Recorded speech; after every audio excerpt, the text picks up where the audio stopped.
very much. So here's a post that the Lit Circle shared via Instagram, as students were talking about faculty members and those of us who are educators. Specifically, this post by the Lit Circle was shared for educators via Instagram, as I said. By the way, if you're teaching students about racism with no mention of power, then you're just giving a lecture on bullying. Interesting, huh? Okay, so I think we're all getting a crash course today in a lot of things. Our final panel today is one of hope and hard truth. It's a trans faith panel. Many communities throughout history have held on to their faith and spirituality to endure during times of hardship and pain as a means of coping and strengthening themselves. So, to honor the diverse faith tradition within justice movements for racial equality, we have invited religious scholars and leaders from around the country to talk with us about the role of religion and spiritual communities in the fight for racial justice. So I want to share something with you by Howard Thurman. He was a liberation theologist, and he challenged faith communities in his book. It's a book called Jesus the Disinherited, when he posed the question in the preface of that work.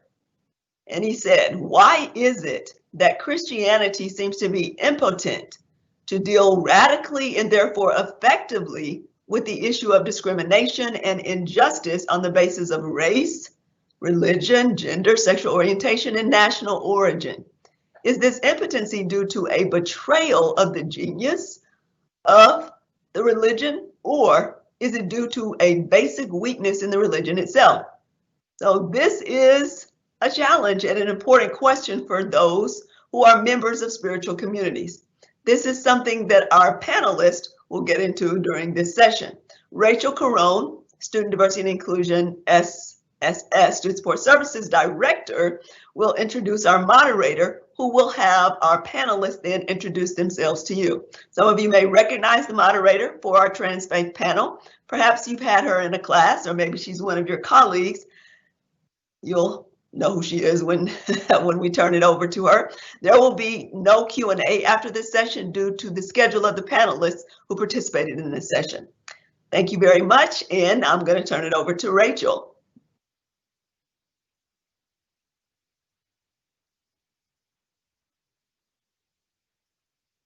I want to officially introduce to you to the moderator for this particular series of the Trans Faith Dialogue with faith leaders from across the nation. The individual that will be moderating is one of our professors out of the philosophy department, Dr. Rebecca Raphael. Thanks, Rachel.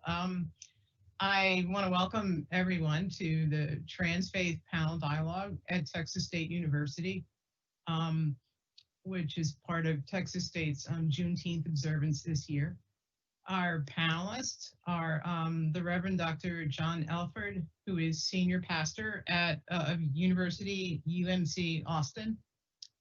The Reverend Dr. Valerie Bridgman, who is Dean and Vice President of Academic Affairs at Methodist Theological School in Ohio, and President and CEO of Woman Preach. Rabbi Nate DeGroot of Hazan Detroit, Associate Director and Spiritual and Program Director, and Dr. Najiba Saeed, Associate Professor of Muslim and Interreligious Studies, Chicago Theological Seminary. It's good to see everyone. We want to open with two quotations to set the tone for what we're discussing today.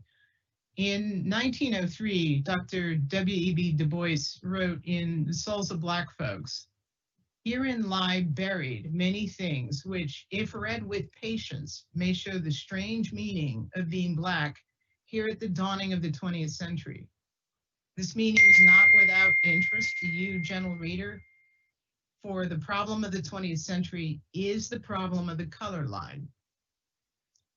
58 years later, in 1961, James Baldwin said in a radio interview, "To be a Negro in this country and to be relatively conscious is to be in a state of rage almost all the time and in one's work. And part of the rage is this: it isn't only what is happening to you, but it's what's happening all around you and all of the time in the face of the most extraordinary and criminal indifference. Indifference of most white people in this country and their ignorance. Now, since this is so, it's a great temptation to simplify the issues under the illusion that if you simplify them enough, people will recognize them. I think this illusion is very dangerous because, in fact, it isn't the way it works. A complex thing can't be made simple. You simply have to try to deal with it in all of its complexity and hope to get that complexity across. Well, today we are 59 years after Baldwin's interview and 117 years after Du Bois wrote his book, The Soul of Black Folks. And so we're struggling with the issue of race in the United States right now, today in 2020. So we have some questions for our panel of faith leaders. And the first is, as faith leaders and scholars, why do you think we are still struggling with the issue of race after all these years?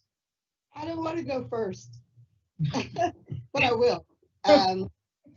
I think we're still struggling with race because this country, as a country, has never dealt with it on a radical, and by radical, I mean root basis. That we do a lot of cosmetic things, or we do a lot of reactionary things, but we don't get at the very root of and the history of systemic racism in this country.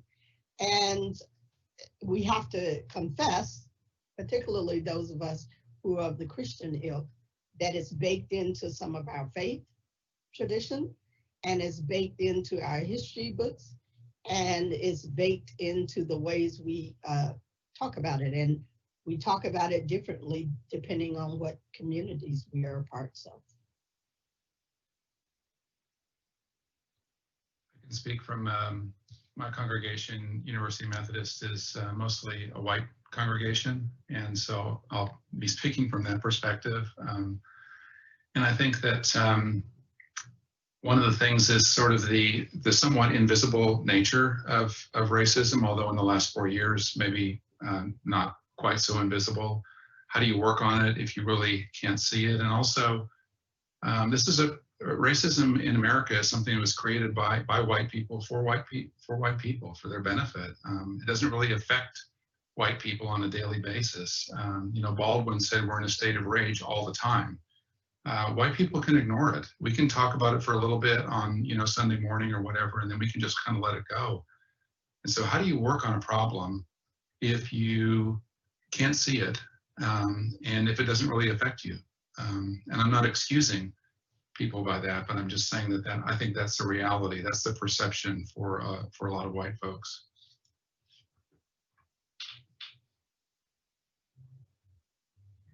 So this is, I think we're still struggling with it because we're also still America. That's one way to answer it, unless we're somewhere else that I don't know of. I think it's inherent in, Gandhi said, America is a wonderful idea, a great idea. And the idea of America and its manifestation, I think we have to always interrogate and think through this question. There was such a huge response to this idea of America being founded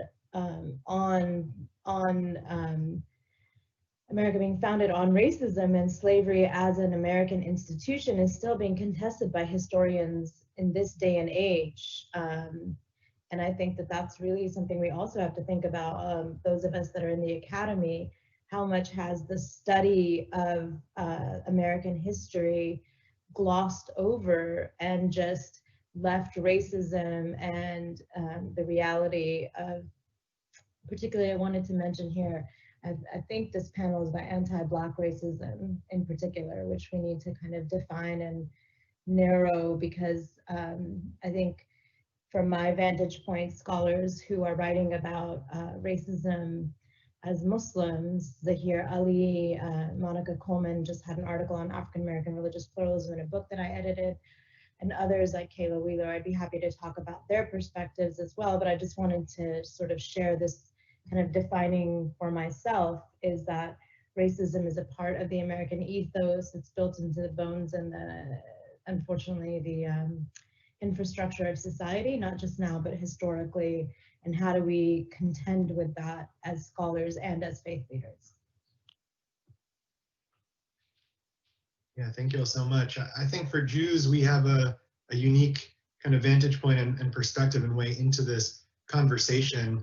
As Eric Ward, who's a phenomenal scholar and teacher on race and anti-Semitism teaches, as Jews, and white Jews in particular, we are the targets of white nationalism, but at the same time, the beneficiaries of white supremacy. And I think for Jews who came to this country over the last number of generations, many of whom were deeply traumatized by anti-Semitism or their own experience of oppression, in arriving here in America, there was a choice of sorts. For those of us who have white skin, do we retain our uniqueness as Jews? Do we continue to identify with the struggle of those who are most marginalized? Or do we cozy up to power and side on the side of empire?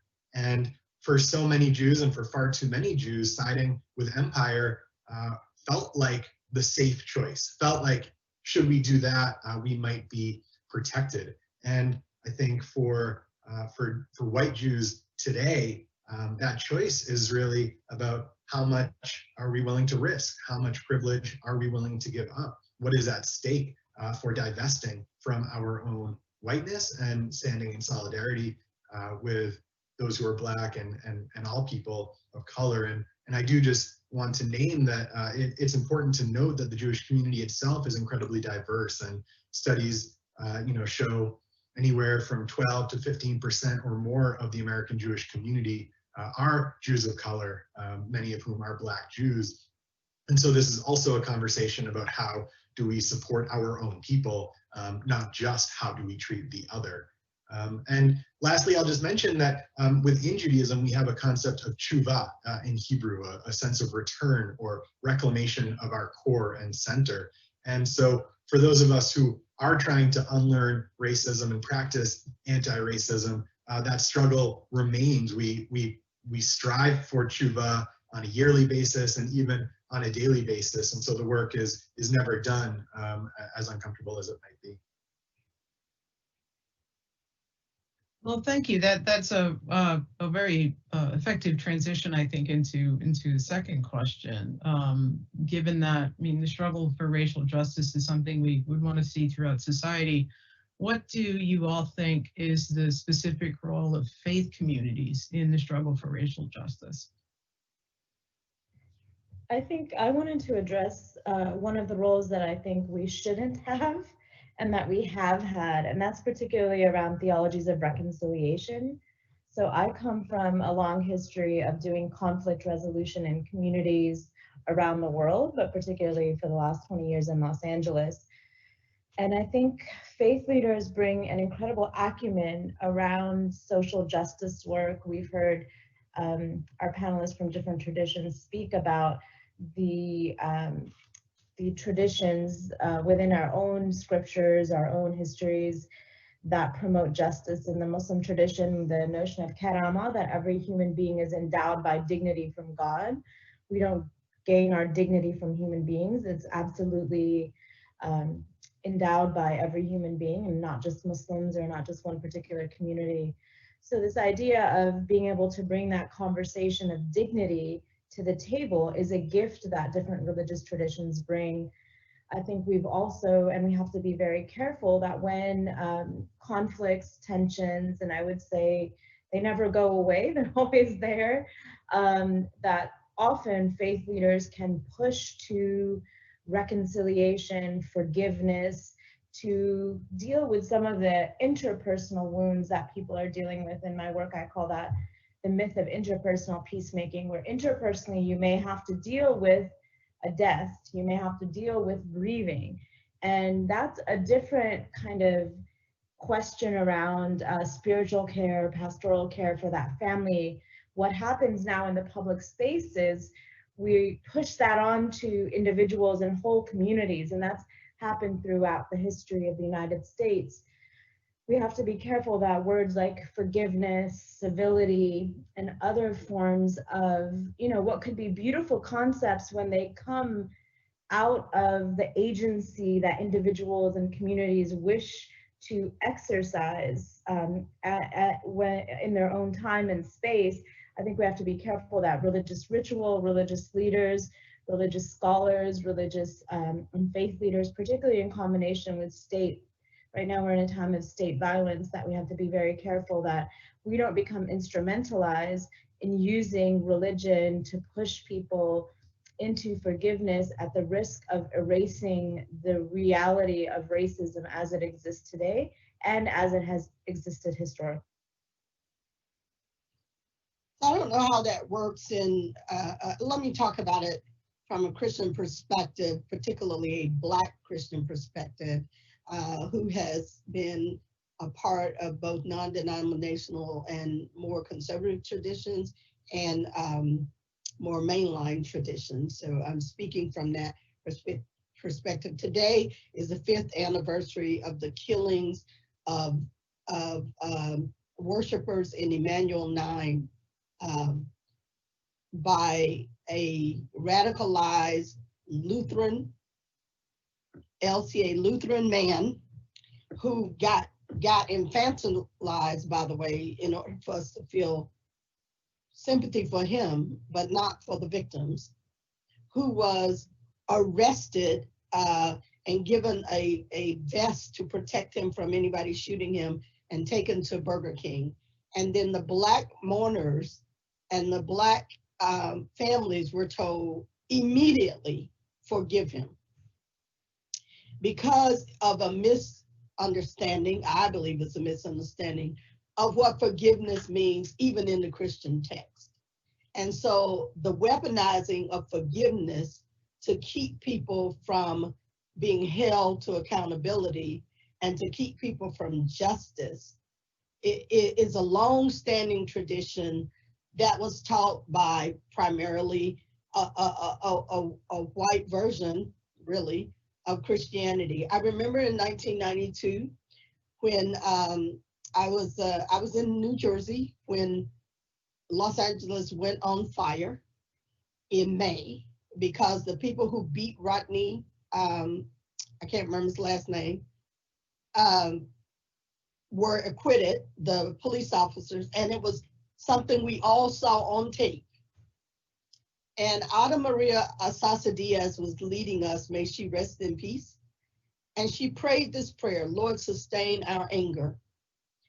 And so I think Christians need to develop a theology of righteous anger and righteous indignation that supports this kind of call for justice, that does not demand sort of this fake forgiveness to quell protests or uprisings. Valerie, if I could follow up on that, there was a beautiful article yesterday that ought to be part of the bibliography that was written by a person who is a family member of somebody who had died in that Charleston church massacre. And he talked as a Christian pastor, about developing a theology of lament also. And I think righteous indignation is also part of lament. And he said that he has not forgiven this person who killed the family member. He also kind of critiqued President Obama, for singing Amazing Grace and saying that's part of this kind of forgiveness, reconciliation tradition. Let's move on together and join our hands and all that. So I think all of that is just so right on. I would just at a more basic level for congregations, what can they do? I mean, congregations are designed, I think, to just ideally to work on this stuff. I mean, we have large gatherings of people, right, where we can preach and talk about it. It's not very popular in white congregations for people to talk about, for pastors to talk about racism. And we have the language for it too. I mean, we have the language that we borrowed from Nate, from the Jewish tradition, this language of repentance, right? Of repenting of whiteness, repenting of, and then dismantling, working to dismantle racism. So I think all the tools, all the concepts are there in the church, but I feel like right now they're not being used much. Yeah. Before Nate speak, I just want to say this, John. The thing that always strikes me in Christian circles is that this call for quick repentance only refers to people of color and people on the marginal. When 9/11 happens, no white pastor called for forgiveness and repentance, and not one. If they did, I will repent. Not one said, let's forget, let's get over this. Not one. And yet, whenever there's violence done to populations of Black and or other peoples of color and or nationalities, that's the first thing that comes out of white churches. Yeah, thank you, Valerie. I think kind of, John, what you were describing in terms of some of the practicalities of organizational or congregational life, I think, just putting a little bit of a finer point on that, I think learning is, a really important step for those of us who are white and have not lived the experience. How do we mine our own texts and traditions for these lessons? I think organizing, building power as a collective, being able to make decisions and wield that power in certain generative ways.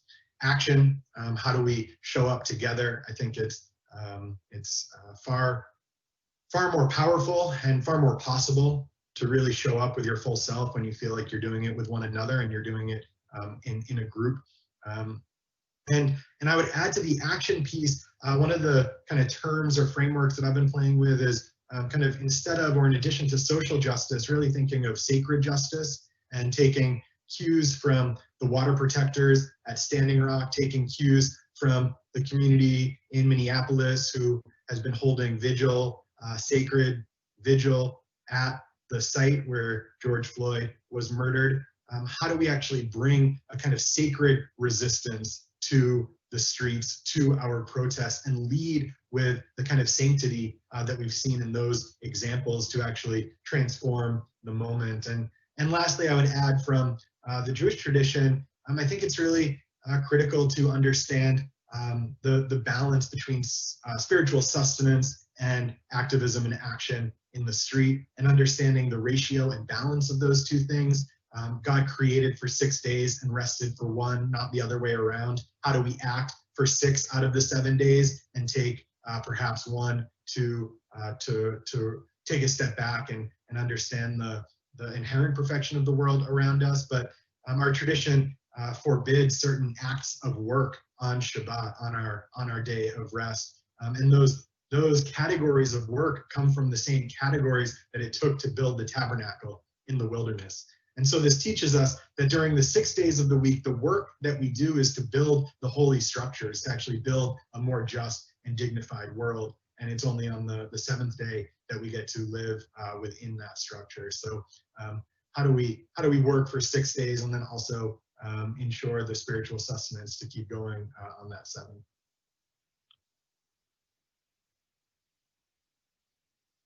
Oh, thank you. Any further comments on that question? We can move on. Natural stepping stone to the next one. How has racial injustice and racism impacted your work as a faith leader or religious studies scholar?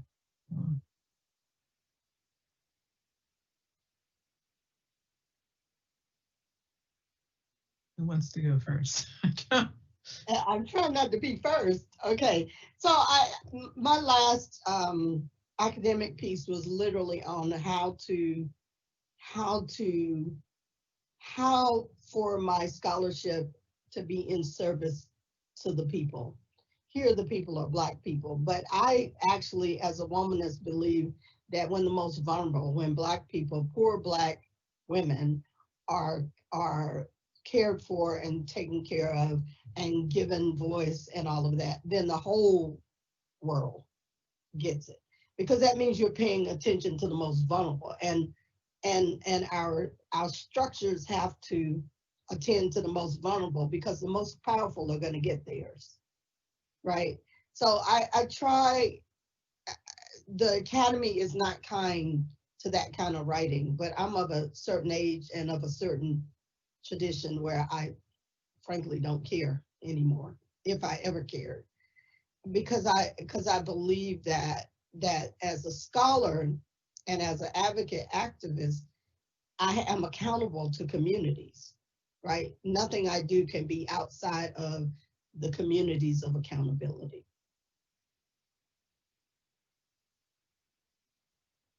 Others? I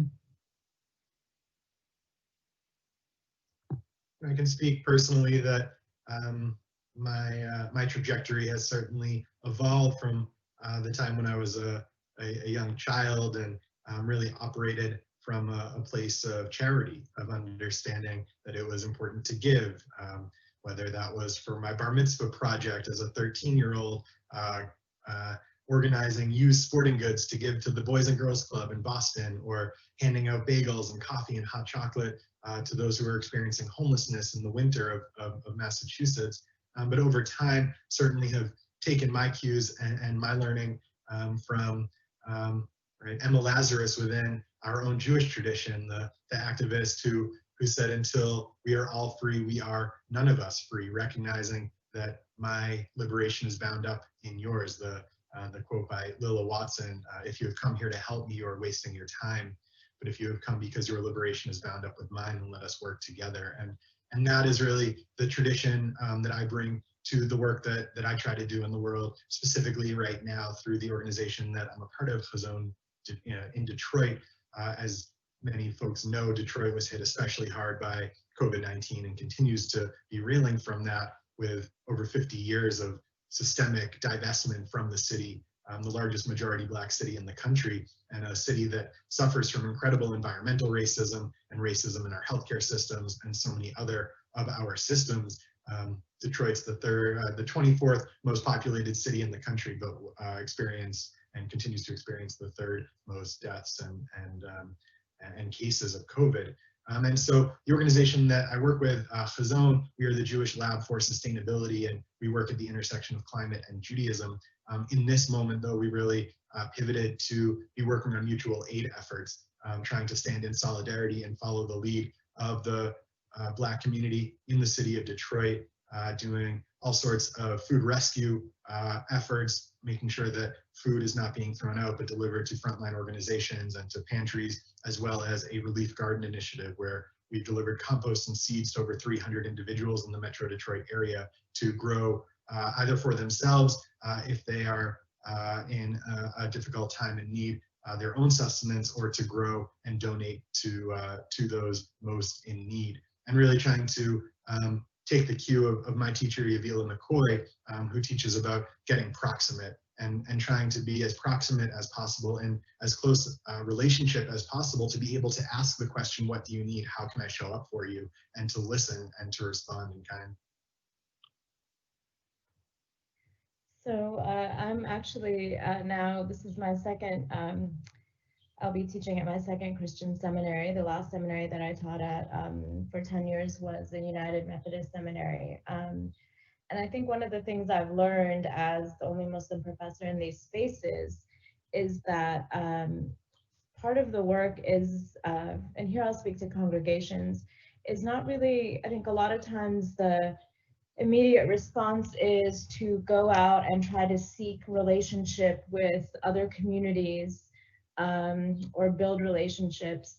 So a couple of pieces sort of feedback, one of them that I would make is that don't wait until a crisis to build relationships, whether it's with different religious traditions or people of different ethnic or racial backgrounds. If you suddenly knock on the door of a church you've ignored for 20 years, or a mosque, whatever the background is, you know, that in conflict resolution, we talk about relationships built in crisis can often be defined by that crisis. And so we just want to think about building and being relational with one another before a disaster hits one of our communities, before the synagogue on the corner is targeted for anti-Semitic violence, have you already had a conversation with their rabbis? So that's one thing I would always encourage people, is don't wait until a community becomes visible to you because someone else's hate, because trust is going to be at a very low point for that community, and opening up their doors. You know, I have had people say, well, I knocked on the door and, you know, literally or figuratively, and no one opened up. It's because probably that community is building up some level of safety and security if they've just been violated. So I wanted to share that particularly because one of the things we're finding from the history of faith communities in the last 20 years is really there's been a targeting of houses of worship in the United States. So we also know the Oak Creek Gurdwara shooting, where the Sikh community, it was a mistaken identity of being a Muslim community. The Sikh community, by the way, has suffered the most Islamophobic violence because of the extension of Islamophobia, particularly to Sikh men, as they wear publicly a turban as part of their religious tradition. So I just wanted to share that point, is reach out and try to build relationships before a crisis happens. And the second that I would think about with congregations is, how are you utilizing your pulpit and your religious education of younger children to either build relationships or to build hate? So I often tell people, and I wrote a piece for Sojourners a couple of years ago, and people ask me all the time after my lectures, what can I do about Islamophobia? And I'll tell them it's, you know, not really about talking to me or other Muslims, it's about what you say to other people in your own community. And I think that applies to multiple scenarios, not just to Islamophobia. It's about what you say about other groups and communities, not when you're in front of them, because that's when we're nice to each, well, not always, but generally nice to each other. It's about what we say behind closed doors, how we use our pulpits. So moving beyond just appreciation to religious literacy, to cultural literacy, to understanding our own cultural histories and producing racism, xenophobia, and other forms of,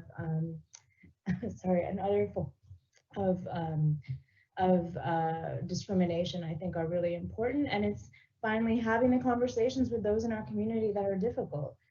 You know, that's why I really encourage Christians to talk to each other about anti-Muslim sentiment, or the work that we all have to do. Sometimes folks get woke in their own way and then they want to leave their whole family and community behind. Those are the people we actually need to engage, and folks like me can't do that. So use privilege and power to your advantage. It'll be difficult, but I think, to me, that's really the test. Is not about what we are like when we're together, but what we do to address these issues in our own communities when the other, whoever that other is not there.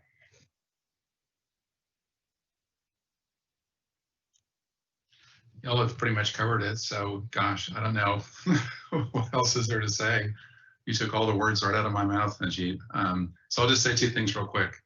One is, you know, the famous quote by Dr. Martin Luther King, who said the most segregated hour of the week is 11 o'clock on Sunday morning.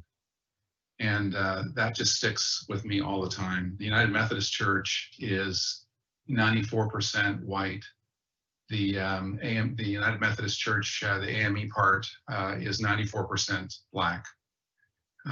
You know, we're what a loss for us in terms of richness and diversity and traditions and all that we would be sharing in.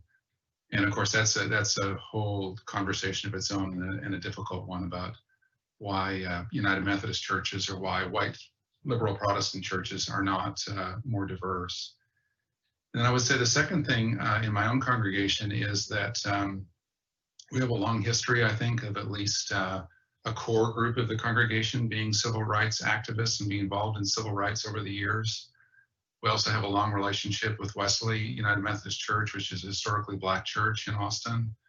I started up a relationship as soon as I got there with a mosque that was close by, and that was valuable because we could go over to the mosque and support them at times. They knew that we were friends.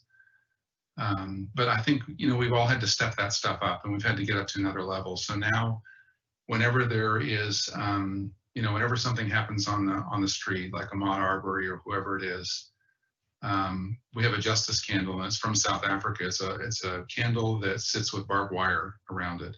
And it was used in South Africa back in the 80s and 90s as a representation of how the light of justice is constantly surrounded by injustice. It's not just justice.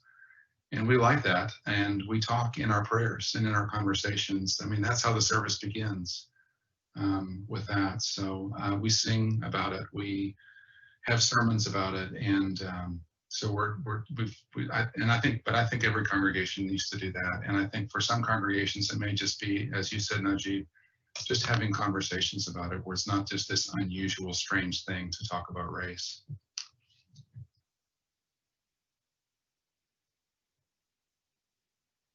Okay, this leads to a topic where I truly do not envy those of you in pulpits. When you engage with issues of race within faith communities, does this make people uncomfortable, and why do you think that is?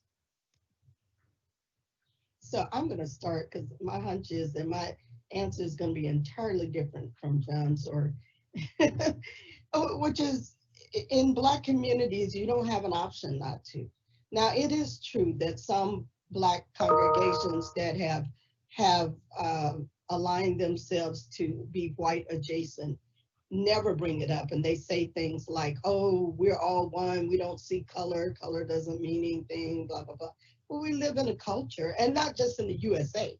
We live in a world where color matters, and not just nationality and race, but colorism is a part of the conversation. So as a faith proposition, I don't know that it's honest to not address race. Well, I know it's not honest to not address racism, to not address anti-Blackness, to not address xenophobia, to not address Islamophobia, to not address anti-Semitism. That's not honest. And in particularly in progressive Black churches, all of those get woven into an ongoing conversation of what it means to be Imago Dei. What does it mean to bear the image of God if we actually say we believe that? What does it mean to believe that everyone deserves to be treated as if they are? And so in every Black church I've ever been a part of, and I'm saying Black church here meaning to say Black sensibilities, not Black as in majority Black but white theology. Those are two different things.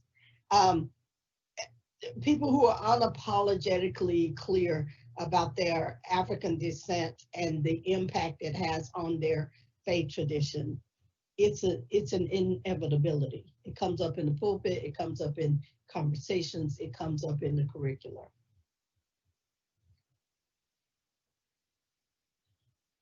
Oh, thank you. Who else wants to? So I would add, just demographically, in the United States, the majority of Muslims are not white. There are some, sorry, excuse me, I have asthma. There are some communities that are from European descent, but the vast majority of Muslims in the United States are 25 to 30% are African American.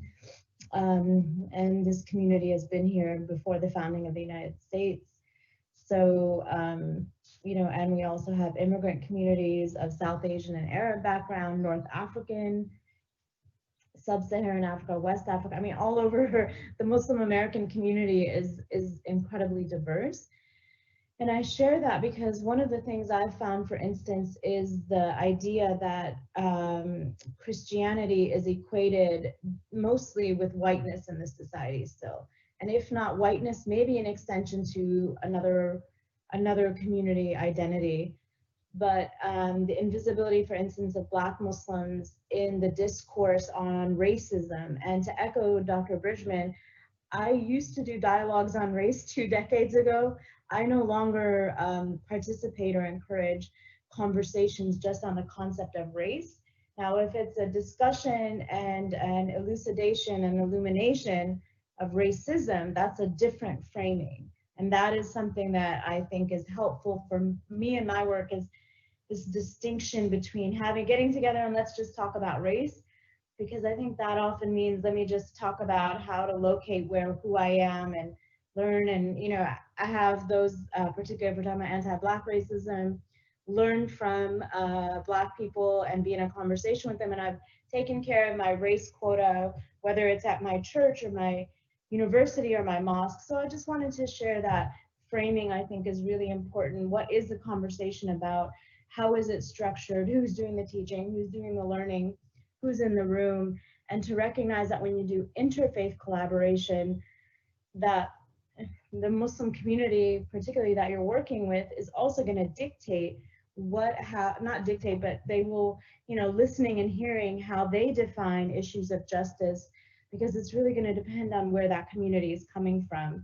And to recognize the invisibility of particularly Black Muslims at many interfaith tables, where the assumption is Christian is white, and if there are Muslims, then they're seen as often mostly immigrant status only, and that the only issues that matter to Muslims are things that are not related to many domestic issues. So I just wanted to raise some of those concerns that I had around the demographics and the challenge of understanding. It's not really a challenge, you just have to open your eyes and see it, but I think very often that is a question of invisibility. I'll end with a couple of resources too. Kayla Wheeler has curated something called the Black Islam Syllabus, which is open source and has wonderful articles you can access, because a lot of the recommendations in reading on race don't include the Black Muslim community in the books that are recommended.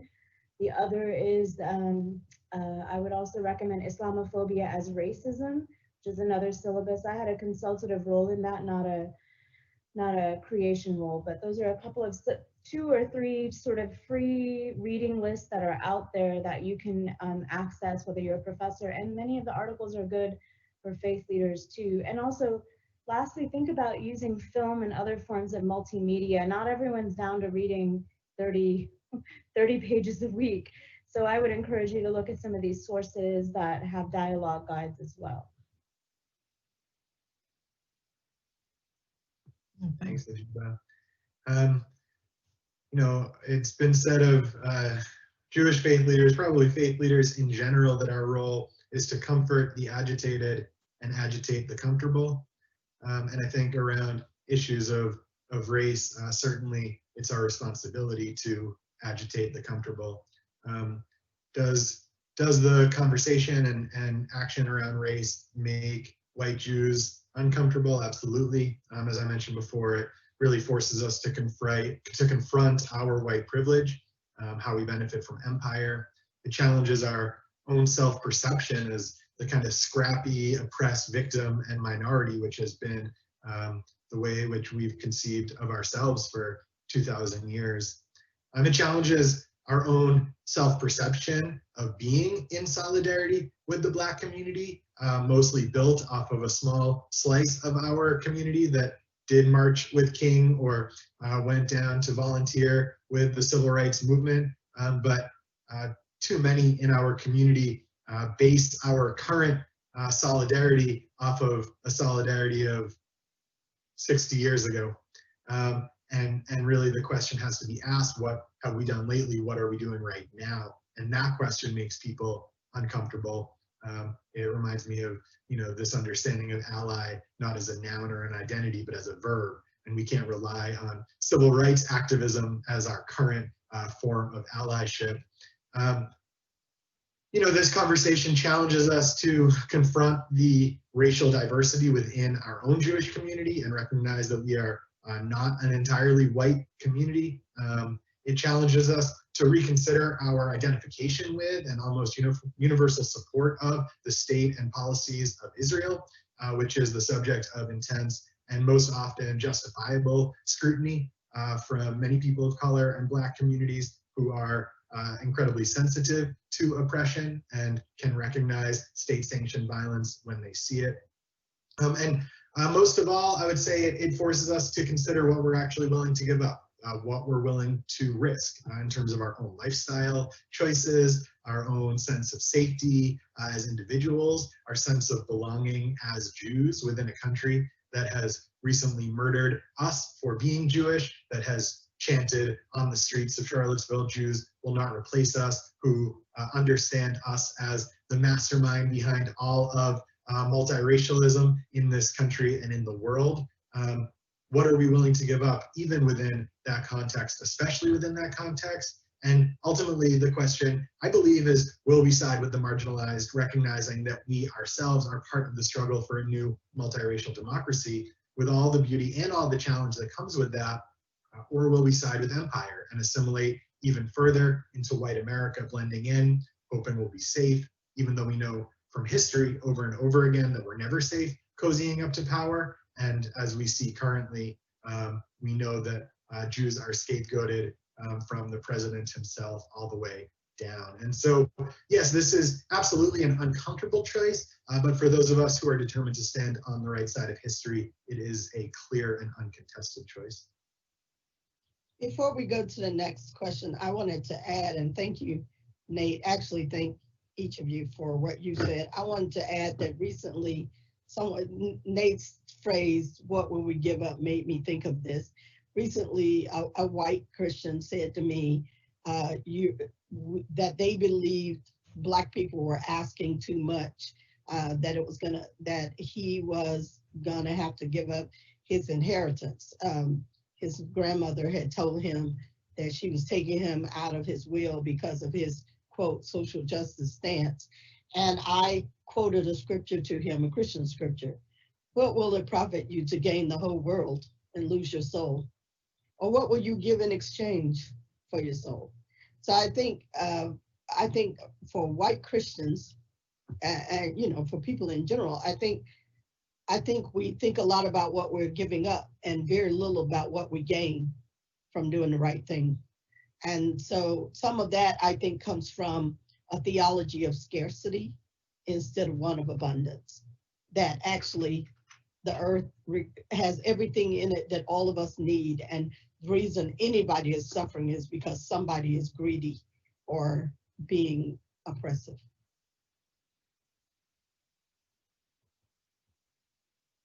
So just a couple of things. Mike, are we uncomfortable in white churches? Absolutely. I mean, even my community is pretty progressive, pretty liberal. And, you know, so when I preach about racism or any of those kind of related topics, Islamophobia, you know, I get applause in the congregation. But it's interesting, we're kind of focusing this month on anti-racism. And I think that's an important distinction too to talk about, that Ibram Kendi brings up about what does it mean to be racist? What does it mean to be not racist, which is really not helpful at all? And then what does it mean to be anti-racist? But we're talking about that. And so we have a friend in Dallas, Ray Jordan, who is an academic and also a pastor. And one of the questions that he is often asked is, why in liberal white churches, progressive churches, why are they why are there so few people of color in those churches? And part of Ray's answer is look at your building, look at the altar space that you have up at the front. How welcoming is that for people of other traditions and of other ways of identifying themselves? And then what about the music, right? How white European centered is the music? And I mean, there's nothing wrong with that kind of music, but it's centered in that. And he says this white Eurocentrism, we have another word for that. It's white supremacy, you know, in a progressive church.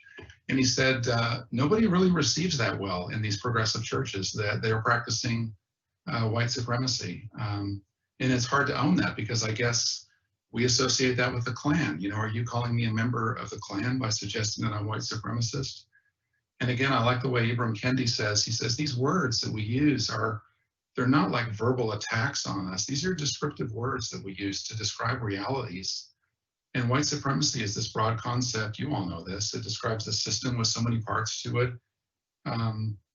which began when white people in America over time created the whole idea of being white in order to justify slavery, and moved on from there.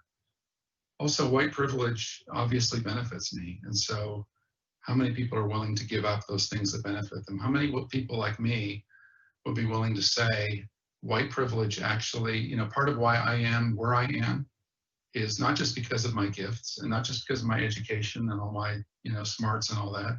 It's because of white privilege. You know, we just don't want to hear that. We don't want to do the work to hear those things that are a part of our reality.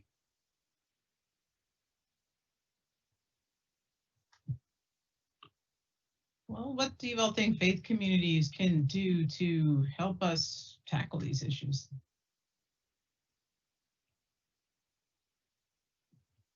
So I think one of the things that faith communities can do is to redefine issues with a moral lexicon.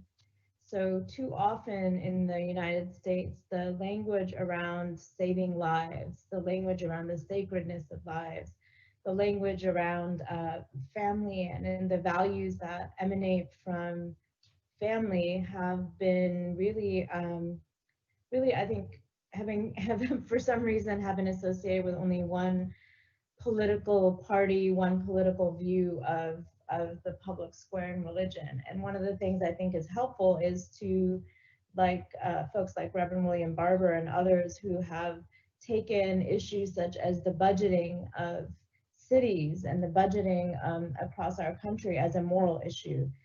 So right now in Los Angeles, an organization, an interfaith organization, LA Voice, is at the table helping Black Lives Matter Los Angeles and others really go to city council. We had a meeting yesterday or the day before with a presentation led by Black Lives Matter Los Angeles to say it's immoral to give the Los Angeles Police Department the vast majority, you know, a big chunk of the LA budget without investing in all of the causes. Los Angeles has right now one of the largest shelterless families population in the country.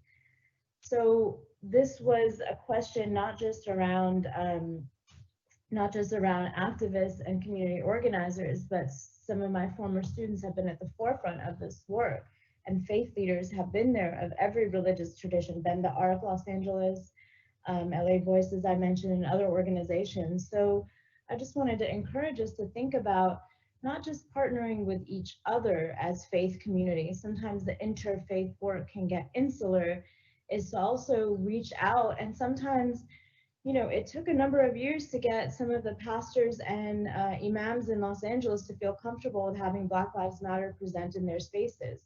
Because let's be frank, there are issues around, you know, perspectives on how, not just around issues of race, but issues around sexuality and having those communities work together. There have been really frank discussions behind closed doors trying to articulate ways that these communities can work together.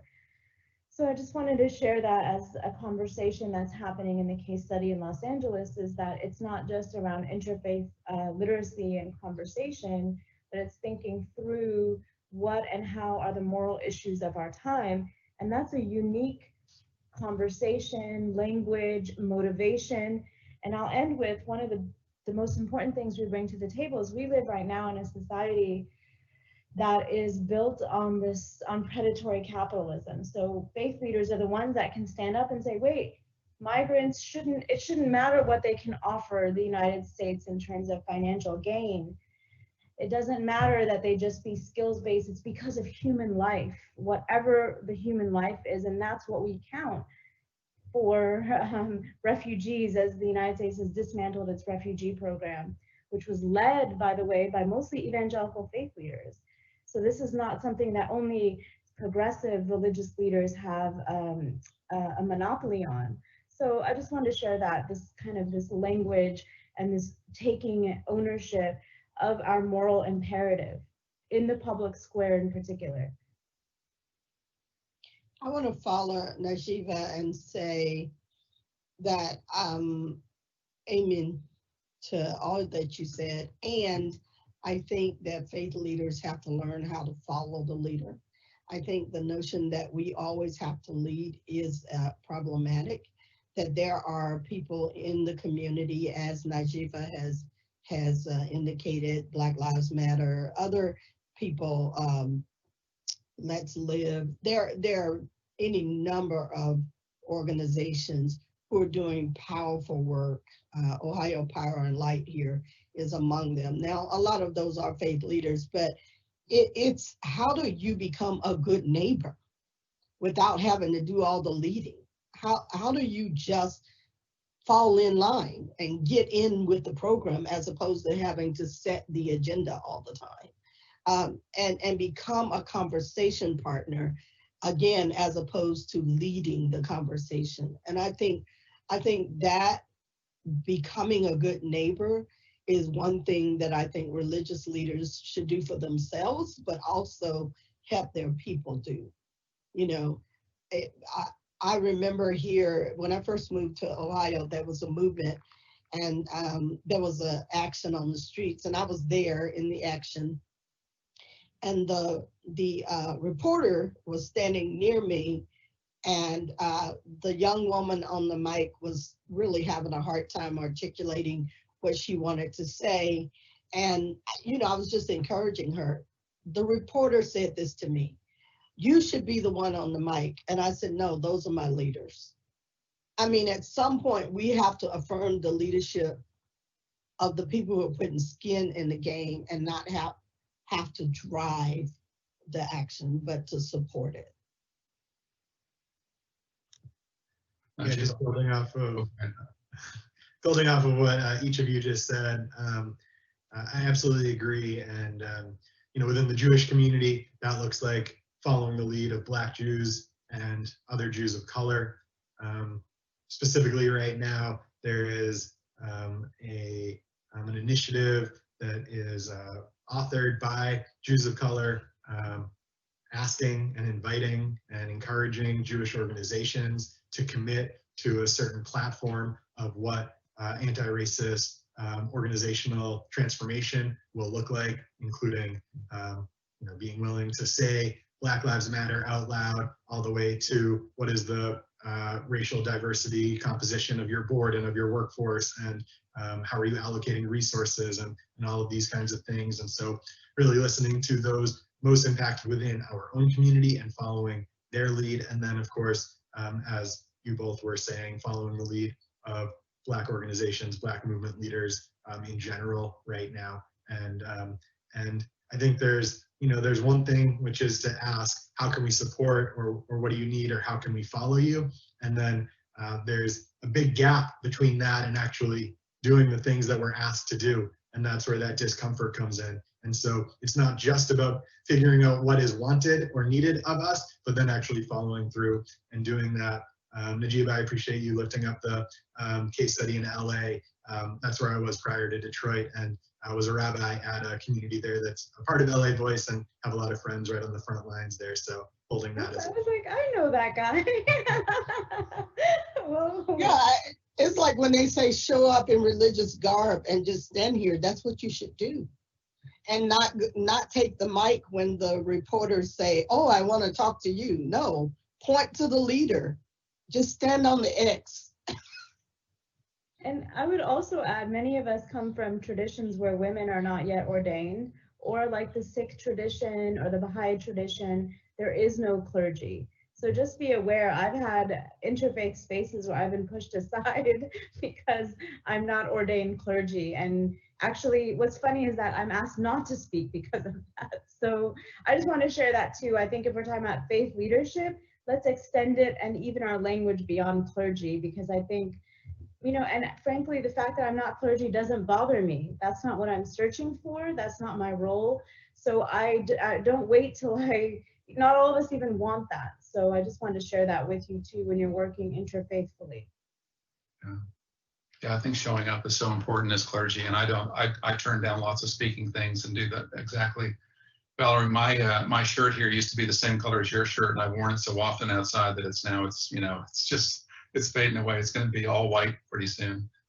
So I really like what Najiba said, and was echoed by the rest of you, that faith communities are the moral conscience. I mean, that's what Dr. King said in the nation. We're that moral conscience. We have that moral voice. And I may not know everything about what it would mean to dismantle racism in the Austin Police Department, and I may have no idea what the policies are, but I don't know that that's even my role. You know, my role is to work with people and to support people who know that stuff. But I do know that my role is in that situation is to be the moral voice and say what's going on in the Austin Police Department right now, from recruiting to hiring to training to all of these things, is morally problematic, and it needs to be dismantled in some way and taken apart and then put that back together in a just way. So that's one thing. And then I would say that my experience with white people is that we tend to think that what it means to participate in a justice movement is to go out and march, right? And just, you know, be involved in a march. And that's, you know, that's like check the box. And maybe we don't like to march, or maybe it's hot or something like that, and so we don't get involved in the march. But I think that what we need to do in our communities is just expand the vision of what this could mean. I mean, start on the ground floor, listen to the stories of people of color, right? And believe them, believe what they're saying. You know, I mean, I listened to a story yesterday, and I think this is appropriate since it's a college campus. A young college woman, who I assume was, I hope was like 21 or 22, said, you know, so she's going out with her friends, you know, a group of 8 or 10 young Black women are going to go out, and they're going to go out to one of the clubs in town, right? And she said, I don't think that my white friends realize that when we go to the clubs, we break up into groups of 2 or 3. Because if we come in a group of 8 or 10, we are perceived by the club, by people who are standing in line, as a threat. And she said that, you know, my white friends don't even know that. And if I told them that, I'm not sure they would believe that. So, but there's just this range of things that we can do. The Industrial Areas Foundation stuff, that work that goes on in many of the communities, I mean, that is work that intersects with the anti-racism work. And I'm really happy with that work that goes on in Austin particularly. So yeah, all that. Well, do each of you have any closing thoughts on this discussion, or anything you want to communicate about trans faith work in the future and today? I just wanted to speak really quickly to the role that faith communities have with police departments. And I don't think we have enough time to talk about that, but I do think that this is a moment, and not just police departments, but district attorneys' offices. Another thing that faith communities, my work over the years, actually was with a Jewish organization and a Christian organization around restorative justice models. Faith leaders actually make wonderful restorative justice facilitators. And I feel like that is something we haven't explored enough, to actually providing alternatives to the punitive justice system. But I do think that this is something that faith leaders need to interrogate, is what is the relationship between your faith community and the police departments and the district attorney's offices, and the justice as manifested locally. I think it's amazing that these national cases become nationalized. The local communities are obviously dealing with them. I just am cautioning people that in your own city, the police brutality exists, and it's wonderful to respond, and important and groundbreaking to respond to these national cases that become national, I mentioned again. But, you know, just be aware that all of this is happening in your own local community, and frankly, in your own congregation.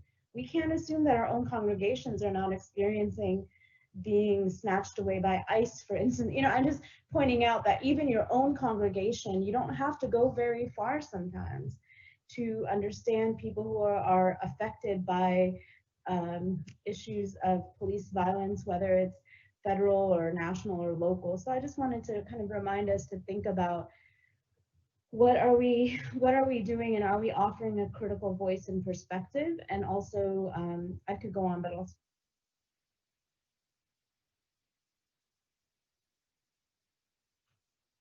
So I want to say, quoting Vincent Harding, may he rest in peace and in power, and may his memory be blessed, that this is a marathon. This is a long distance. Justice is a long distance run. And so whatever work we're doing in the name of God or in the name of our faith, if we see it as a sprint or something that's gonna just be over soon, then we will get weary in well-doing and we won't do it. And so I think I have taken to posting hydrate, rest, breathe, sleep, because the world's on fire and it's going to be on fire tomorrow, and we need you to survive. So I think part of the work is to pace ourselves for the work and to see it as long as we are here and as long as evil is in the earth, we're going to have to resist it with good and with righteousness. And you got to be hydrated for that work. Amen. I don't want to be the last word on this, so I'm going to jump in. When we talk about hard issues at University Church, my benediction is often, and I stole this from Rosie Johnson. Valerie, do you know Rosie Johnson? Rosie and Willie, super incredible couple in their work and in these dialogues. I say, do something. Go and do something. You can't do everything, but everybody can do something. Don't talk about it. Don't tweet it. Don't just put it up on Facebook, but do something concrete. Yeah, amen. I'll just add that, within the Jewish tradition, we have yet to reach the time of Mashiach, the Messianic era. We are striving for that time, and the injustices of the world that exist right now for us are proof that we have not yet made it. In our mystical creation story, we're told that God tried to fill this world, that God tried to fill all of reality with God's infinite love and light, and that this vessel of reality couldn't contain it all, and so it shattered into infinite pieces. And that every one of us and every moment of time and every object is imbued with a little shard of that infinite love and light, and that our work in this world is what is known as tikkun olam, which is really the mending or the healing of those vessels. And that as we repair those breaks, we actually create a stronger vessel than it was originally, so that one day, God willing, that vessel can contain all of that infinite love and light. And so I just pray that we stay hydrated, we keep up the fight, we listen to those who are leading right now and who are centered. There you go, Najiba. That we do something every day, John, as you mentioned, and that we continue the work to repair that vessel so that we can hold all the infinite love and light that we know exists within each other, and we can celebrate the oneness of this world. Yeah, these comments put me in mind of the biblical phrase, justice, justice you shall pursue, but it doesn't then say, and you're going to catch it tomorrow. Doesn't say when. It just says to pursue. Well, thank you all for this wonderful discussion. And I want to give credit where it's due. The organizational work and the structure for the discussion was done by Rachel Caron and Dr. Sherry Bennett of our Diversity Inclusion Office, not by me. But I was very happy they reached out to the philosophy department. It's been a pleasure to meet you all and moderate this. So thank you very much. Thank you. Thank you. Good to be with you all. All right. Wow. Those faith leaders and scholars, they brought it. That was outstanding, thought-provoking, and a definite call to action for spiritual communities. Too often, the price exacted by society for security and respectability is that religious movements in their formal expression tend to be on the side of the strong against the weak. This is a matter of tremendous significance because we know to a large extent most world religions were born out of a people acquainted with persecution and suffering. So it behooves those who are members of faith communities to consider the ways in which their spiritual communities' core values are aligned with equality, justice, and liberation. And now we are preparing for our closing speaker. I want to thank each one of you for joining us for our day of reflection and solidarity in honor of Juneteenth. And with regard to Juneteenth, Ms. Joseph, discussing Juneteenth in a June 13th op-ed piece for CNN, indicated that a national holiday commemorating Juneteenth is a good idea. She says it would spur not only conversation about the origins of our current racial and political conflicts, but would also prompt vitally necessary education about white supremacy and its manifestations in policies and political actions that are anti-Black, anti-democratic, and anti-human. So I'll leave you with a thought and a quote before turning the last of our program over to Dr. Bourgeois. So what does it all mean for us here at Texas State to have home at Texas State, all of us? We are learning that home is in one another, showing up for one another, caring for one another, receiving one another's truths and authentic selves, not having to hide and live double lives. It's elevating and centering the voices of those who have not been centered. It is understanding that when the least lives matter, then the all lives matter refrain will one day be a hashtag worthy of considering, but we are not quite there yet. And still, I have hope because Generation Z and the millennials are working relentlessly to get us where we need to go. And our job is to work together with them to create something we have yet to realize. So here's my closing quote. And these are words of wisdom by one of my favorite Brazilian authors, Paulo Coelho, out of his book, Warrior of the Light, Emmanuel. A warrior of the light knows that certain moments repeat themselves. She often finds herself faced by the same problems and situations. And seeing these difficult situations return, she grows depressed, thinking that she is incapable of making any progress in life. I've been through all of this before, she says to her heart. Yes, you have been through all of this before, replies her heart, but you have never been beyond it. Then the warrior realizes that these repeated experiences have but one aim, to teach her what she does not want to learn.